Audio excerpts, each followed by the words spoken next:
आपको पता है कि बहुत सारे लोग नमाज क्यों नहीं पढ़ते? ये वीडियो बहुत खूबसूरत है, प्लीज जरूर सुन के जाइएगा। एक शख्स ने अपनी नमाज पढ़ने की वजह बयान की। उसने कहा कि मैं बहुत आसानी से नमाजी बन गया। उसके दोस्त ने पूछा कि वो कैसे? उसने कहा, एक दिन मैं क्लास में बैठा हुआ था तो दीन की बात हो रही थी, तो हमारे उस्ताद ने शागिर्दों से सवाल किया कि बताओ कौन लोग नमाज नहीं पढ़ते? तो एक ने जवाब दिया कि जो लोग मर जाते हैं वो नमाज नहीं पढ़ते।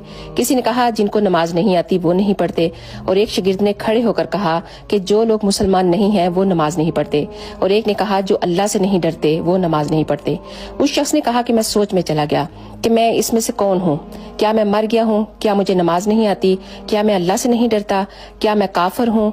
नहीं, मैं तो इनमें से कोई भी नहीं हूँ। तो फिर मैं नमाज क्यों नहीं पढ़ता?